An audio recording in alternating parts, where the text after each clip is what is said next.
Hello there and welcome to this unboxing of the Wild Unknown Archetypes deck and guidebook by Kim Kearns.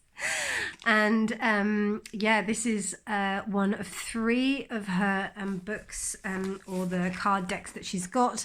The other 2 is the Wild Unknown, which is her main tarot deck, and then you also have the Animal Spirit deck, which is her animal totem deck. The Wild Unknown is really successful and also is a very easy, accessible, tarot deck to use. I highly recommend it. It's very shamanic in its work, so it's very much connected with the earth. So yeah, definitely, if you're looking for another tarot deck to work with, I highly recommend the Wild Unknown. And then she came out, I think then she came out with the Animal Spirit deck.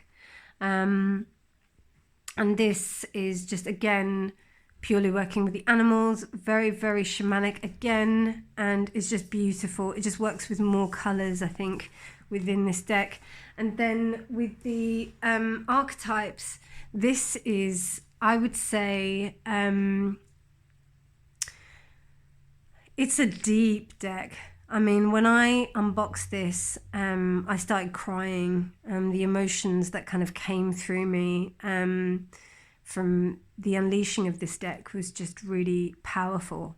It's 78 cards, which is the same as a tarot deck, and it's all of her own creation from all the archetypes, which she says in the book, which is with this deck, that it came from the unconscious, the collective unconscious. So she, even though like she's created them, it isn't her who's the author. She just channeled it, which I thought was amazing. And I definitely felt that when I had a flick through. Now, that's why this is a walkthrough and not an unboxing, because I wanted to walk through this before I actually use them in the readings. Also, this is so hefty, I think you could do a reading with them just on their own. They're very deep. So let's open them. And they just come in this absolutely gorgeous package. This is another thing I love. Like you saw the other 2, I love the way that they come. They really kind of make you feel special. And also they're not that expensive. They're all under £20.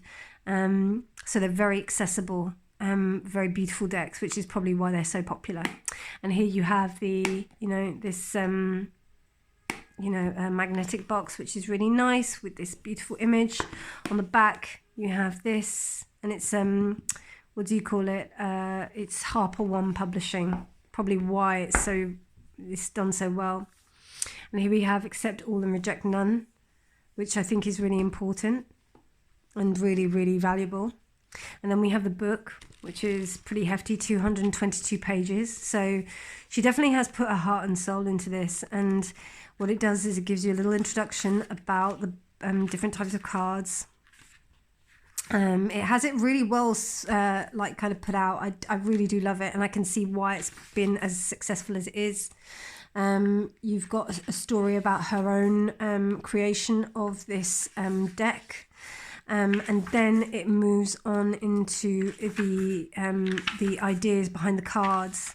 Now she focuses on Jungian psychology within this deck, which is why it evokes the soul. And I wish I had the the education to really understand Jungian archetypes, but I'm getting there. It's on my list. So the deck is divided into 4 sections. You've got the selves, the places, the tools, the initiations.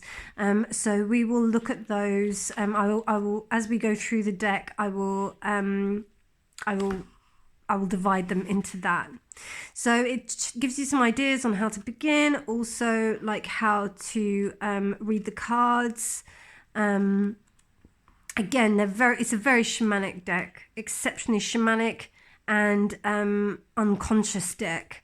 So just be prepared. Some of it may seem a little bit crazy, but they are absolutely beautiful. And I really wanted to look at this with you during the day, because I do most of my readings at night of late. So I wanted to just so that you could at least see the kind of structure of the cards, because they've got so much beauty around them. So anyway, I will get on with that. 5 minutes, and as you can see, there's a pull kind of thing for a pull ribbon for the box. Beautiful, beautiful box, really beautiful. And then the cards themselves come in this gorgeous box here. Just going to make sure that we've got enough light. There we go. So, brilliant. Let's have a crack. Let's have a look at what they hold. So what I've done, is I've not used any of the cards until I do a read through with you, so or a walk through with you. So I love that, this oyster, there's the pearl in that pinky, that pinky vulnerable flesh. It's so it looks like lady parts, you know what I mean? It's beautiful. Okay, so we start with the mother. You can also take those out as well with the ribbon. Again, such beautiful, I really love this thought that's been put into it. It just makes all the difference. It really does. And I really think that's why her decks have been so successful, because you can see that the thought in the presentation of this is so well thought out. Okay, and as you can see, the backs have got this gorgeous kind of this image of this diamond. So we have a pearl and a diamond. It's so nice. Okay, so we start with the mother.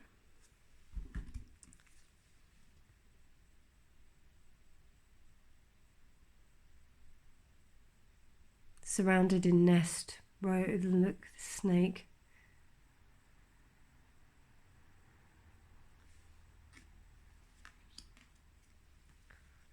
The father. There's also divine counterparts within these. So at the moment we're going through the selves, which is cards 1 to 30. The starborn, 3.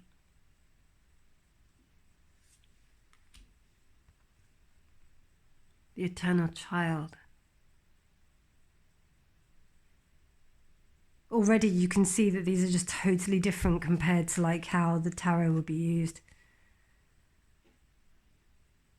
The orphan. I do think that this is an advanced deck. I'm not going to lie to you guys. It's not. If you want to jump in the deep end and start with there, yeah, go for it, because I think it's important. And I don't know, I think that the collective kind of connection that everybody has with tarot cards and oracle cards is it's just so brilliant. Before it used to be this kind of sacred art that not a lot of people had much access to, and now we have this, we have the internet, we have this awakening of people just coming together and doing this work. And yeah, I think if you're drawn to this deck, go for it, really go for it. As a first deck, it would be amazing to work with, particularly if you are into Jungian psychology, because if you do know Jungian psychology and you go into this, I think you'll be flying. You could use this instead of a tarot deck, but my background is in the tarot, so, and the hermetic arts, so, and the poet. So gorgeous. You can just see all of the beauty that's been just put in. Every this is my 3rd time looking through them, and I can already see I'd love to see the original paintings of these cards. They were probably really massive. The maiden with the breasts and that gentleness. Yeah, already this is evoking so much in me. The hunter.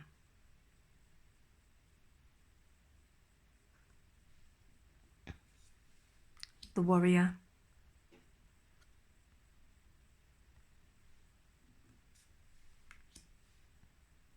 the Queen. Please feel free to pause on this, because I could look for days.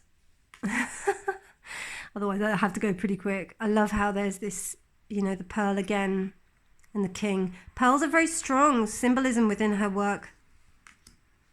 What do the pearls mean to you?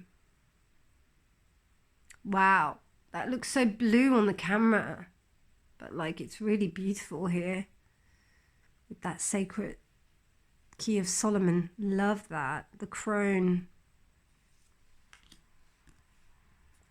the judge, and the eye.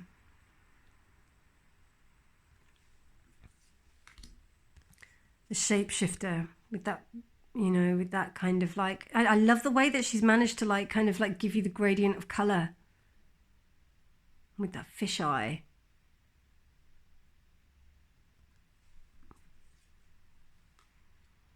The shaman, the traveler between the worlds. Love that. My Roman numerals are not so good, so the lover. I get a very Page of Cups like kind of vibe with this one. Really interesting. The Siren. That's 18, isn't it? I think so. The animal. These cards can also be like read different, like if they're that way as well. But boy, I mean, like I need to like learn these cards normally before I even like need to use them. I think that's how you get to know them. You know, you just need to use them. Pilgrim. Yeah, they're a very, very special deck. Very special deck. 20. The Mystic.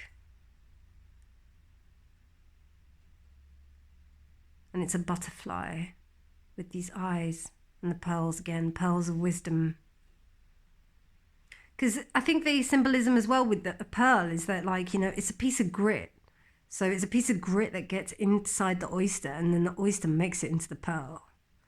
So I think that's, you know, it's very much the lotus energy, the creator. It looks like it's in a symbiotic sac. This has such a Twin Peaksy vibes to it. I'm a massive Twin Peaks fan. So, yeah, particularly with those eyes of the owl. Love that. The Destroyer.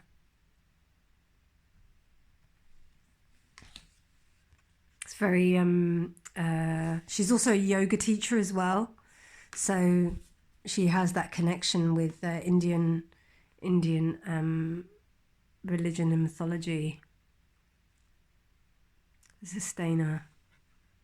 It's also really useful to know about all of these positions and these archetypes because this, you know, this all kind of connects to us innately into who we are. We all have aspects of this. The comic, I love that so much. But you can see the tears. It's just, yeah, so powerful. The Unseen. That reminds me of the 10 of Pentacles. It's the veil. The shadow. This is a bit moon-like, I would say. The self. Beautiful. And I love this kind of like artwork. I don't know what it's called, but it's beautiful. And the One.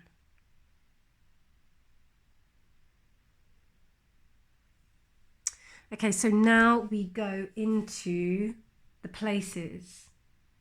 So this is an actual physical place. Let me just double check, like how long does that go on until? So it's 31 to 50.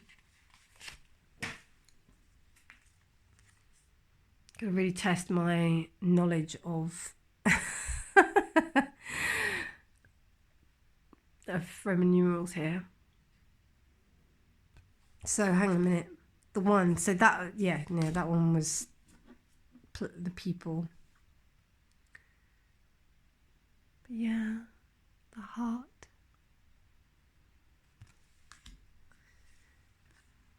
The cave.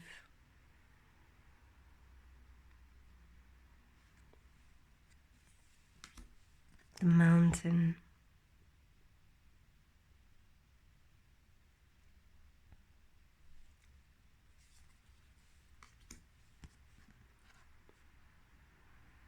The river. And that's a horse that's there. It's a horse that's there as well, can you see? The ocean.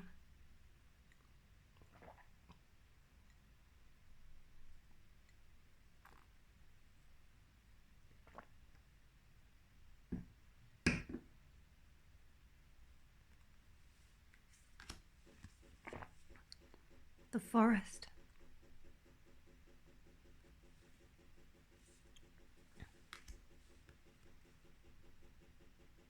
The desert. By the way, that noise is just my central heating if you can hear it, so.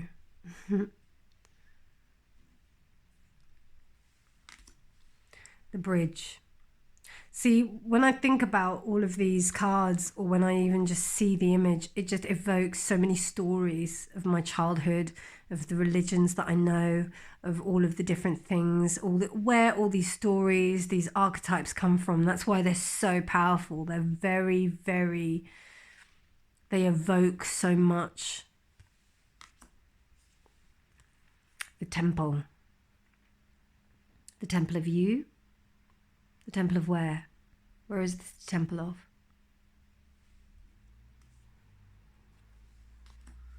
The dead end.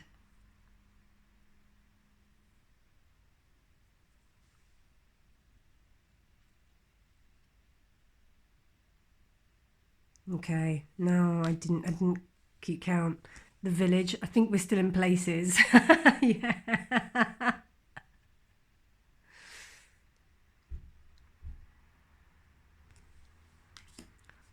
The empty room.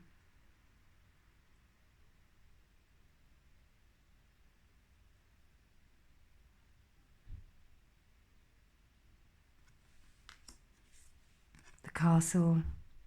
See how these, like, they just completely, like, this totally different dimensions. Like, where is that? Like, what, you know, it's just so amazing.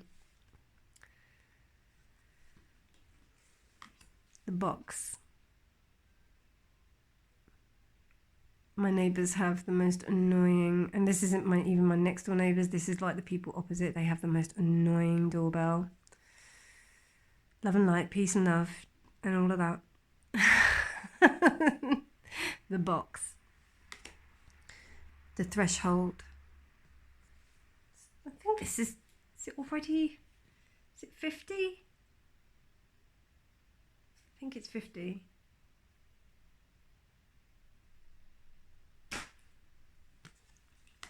The womb. And that spongy, yeah, the whole thing about the womb. It's a very, very precious card. Yeah, I think we've moved on now. So that's 51. I think that's 51. And then we've got, yeah, 51 to 7. This is the tools. I don't know. Is this it? I'm not sure. I don't know. Maybe. No, L. L is 50. So, storm. So we're still in places.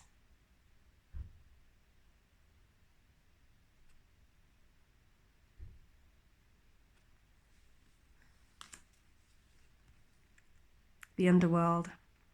If you're familiar with her, like, particularly the swords cards, yeah, there's a lot of worms.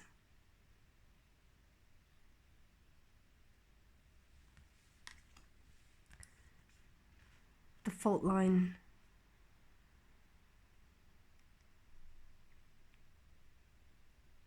Are you recognizing any of these images from your dreams, my friends? It's quite freaky, no? So these are the the tools. So this is on to 70. So the bardo.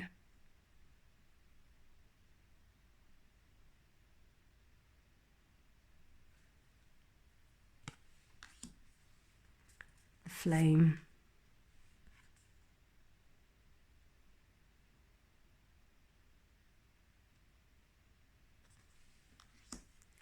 The tear.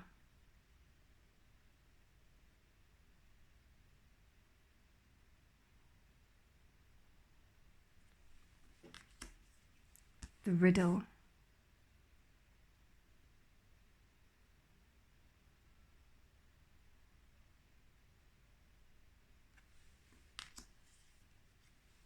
The vow.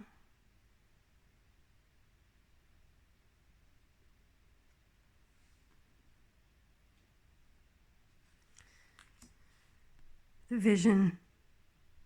She had to get rid of, like, I think she had to siphon it down because she had so many. The gem. Surrounded by these earthworms. It's really interesting. The ring. One ring to rule them all.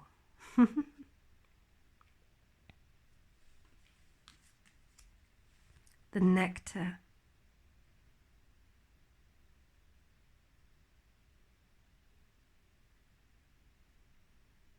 They're so subjective, these cards. So subjective. This is why they're so beautiful. And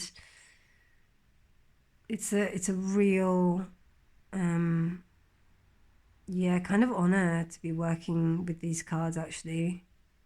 I feel very blessed that she has given us these beautiful, beautiful images. The medallion. The kiss. This reminds me of the Lovers, because the Lovers is so delicate.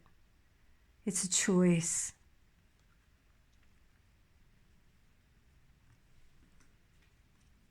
Choice to take that step forward.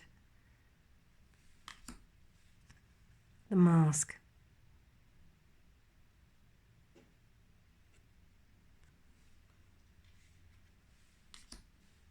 The sword.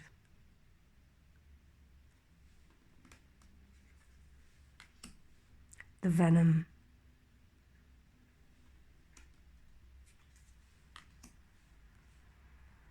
The offering. The prayer. The seed.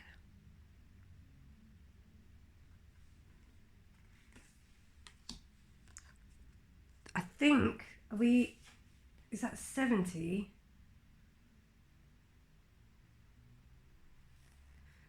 No, we're still on the tools. The stone. The mirror. And the vessel. So I think now we're moving on to, yeah, so these are the and the thread as well.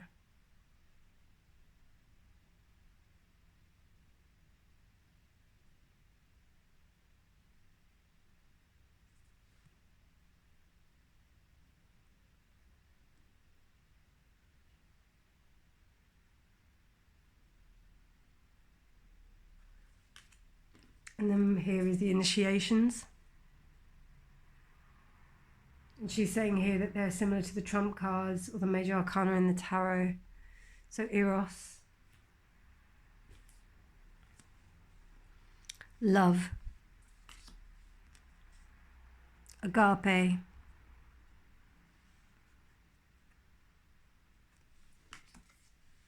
Thanatos.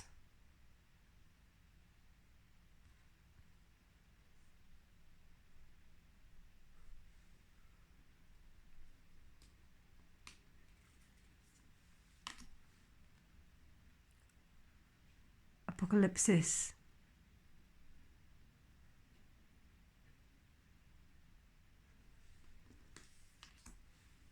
Gnosis.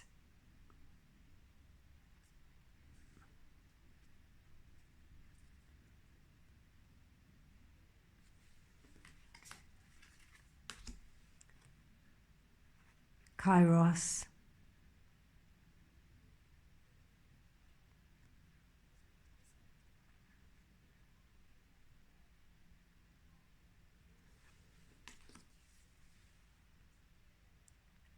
Aletheia,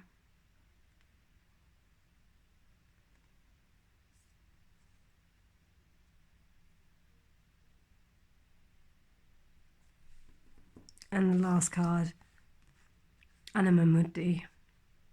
Anima Mundi. And there's a lot in that one.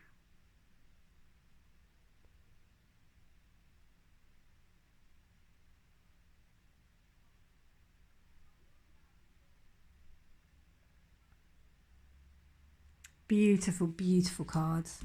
So what I will do is I am going to sage these, and then I'm going to pull one and we can read it together. So I have saged and cleansed these cards, and because they're so weird, like to shuffle, what I'm going to do is I'm going to do this, because this seems to be the most kind of organic way of shuffling them right now, because they're made out of this kind of like cardboardy cardstock. You know, it's like they could be stuck together, you know. And I love shuffling cards like this. If you don't shuffle your cards like this, I'd suggest doing it this way, because, oh look, we've got one, the river. There's so many. But anyway, I'm just going to try shuffling with these. Yeah, like, I've never had, no, let's have another go. So the river came out. If the river decides to come out again out of these 78 cards, then I'll be shocked. But yeah, like, I would suggest that if you don't shuffle your cards in this way, try it. See, you know, just get to know your cards. Get to know these beauties, and see how they feel. Do they like being shuffled like that? If they don't, why not? I've never had a circular deck before, so this is quite new for me. I was a bit of a purist. I was like, you know, reading for a long time with only the Rider-Waite.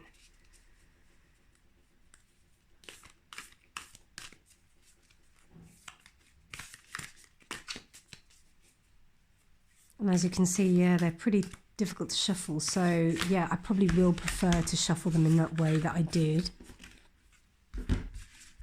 So what messages do you have? God, it feels like as if I'm rolling dough. So what messages do you have for the collective today? May I pick a card for everyone?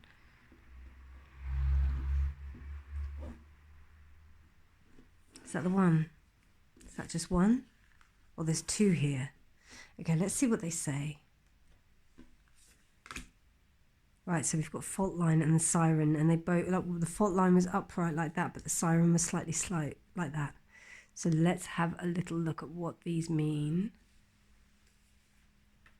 My first impression of the fault line is a line which is created by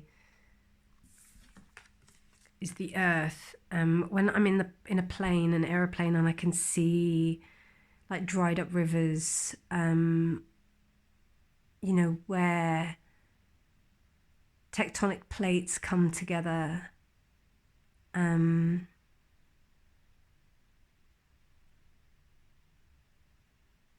It's almost like the colliding of two opposing massive forces that are causing some kind of friction. You know, countries are created by fault lines, earthquakes, massive geographical shifts are created by fault lines. So this is a deep, deep time, and it's very indicative of 2022, that this you know, it's almost like the push of the last 2-3 years of what we have been through as a collective has really caused us to reevaluate everything and really make a difference within our lives. Let's see what the book says.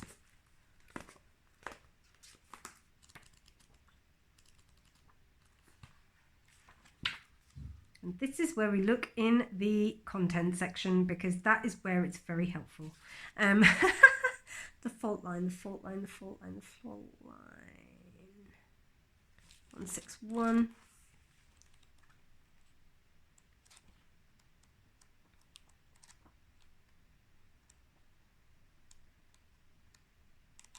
Thank you for bearing with me, my friends. Imagine walking across a frozen lake that begins to crack before your very eyes. No matter how optimistic and brave you might be, panic ensues. You become fearful and tense and long for stable ground. Such is the energy of the fault line. It's the energy of walking on eggshells, of precarious dynamics, of sensing what is ready to break open into chaos. It's likely that this cracking open is overdue, as fault lines develop slowly and naturally form under underlying elemental pressures. This card comes as a potent warning not to deny the shakiness that's afoot. It's much better to prepare yourself for change than to walk along the fault line pretending all is well. There is no easy fix for the situation at hand. It will require a foundational shift that alters the current dynamics from the ground up. So this is redefining reality, breaking open, precariousness, pretending, delusion, go deeper when everything is broken. Dance to Everything is Broken by Bob Dylan. I love that. It's got like songs that you can dance to. And it says, it's possible that something a loved one said caused a crack in your relationship that has never been mended. Revisit it. The time to heal is nigh. Wow. And what else does it say? In Japanese kintsugi pottery, gold is used to mend the cracks. Breaks are thought of precious rather than something to be hidden. Yes. Oh, I love that. Love that. Absolutely gorgeous. And then let's go on to the Siren. And with the Siren,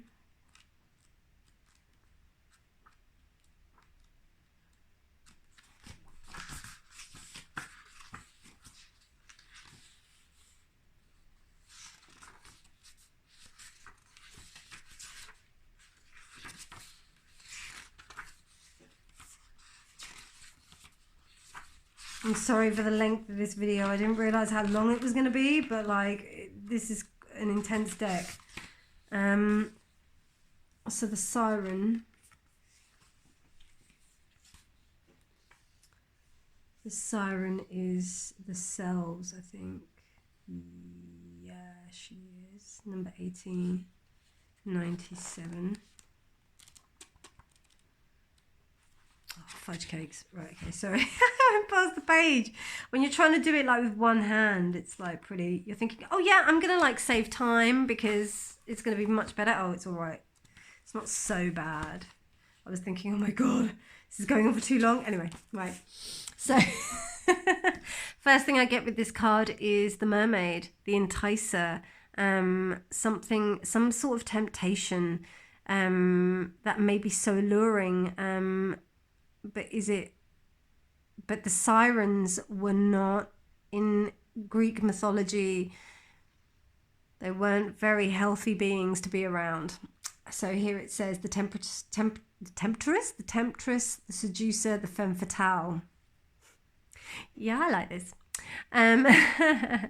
So the siren calls and the world spins. What we thought we wanted pales in comparison to the sweet allure of her song. We find lost in a spell of desire and longing, perhaps even lust. Whether the thing is calling us, the thing calling to us is ultimately good or bad is somewhat irrelevant. It's the journey that matters, and the work of the siren is to take us on a deep psychic descent.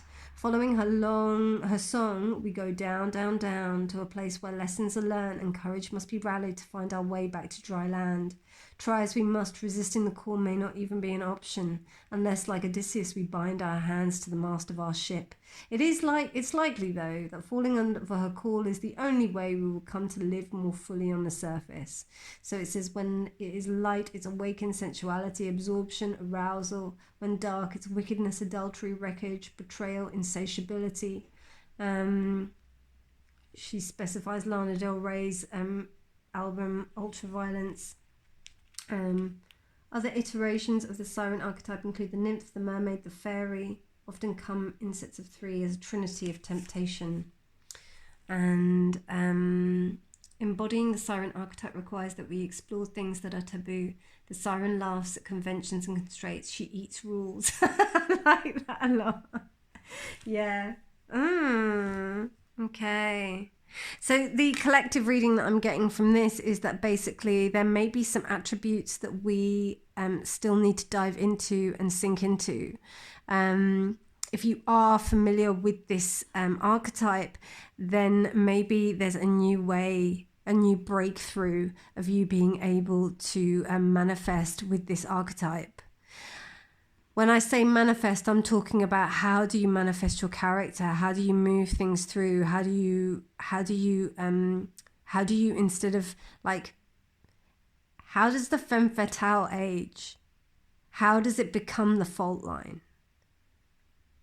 Think about the maturity of the aspects that are presented within this card with the fault line. Why did the 2 of them come out? It wasn't just the siren. So it isn't just for you to like embody your persona of the siren. It's about how this is cracking you open. How is this changing you? Powerful cards, my friends. Thank you so much for being with me and on this walkthrough. I've been dying to use this deck, and now I can because I've done this video. So yes. Anyway, please check out my other unboxings if you like that sort of thing. But yeah, I just thought I'd take you through it because, you know, why not? I know there are loads of other unboxings, but hey. Anyway, lots of love, and I will speak to you soon. Enjoy using this deck if you do have it. It is a really powerful deck. Take your time with it. Yeah, have fun. That's all I can say. Lots of love. Bye, my loves.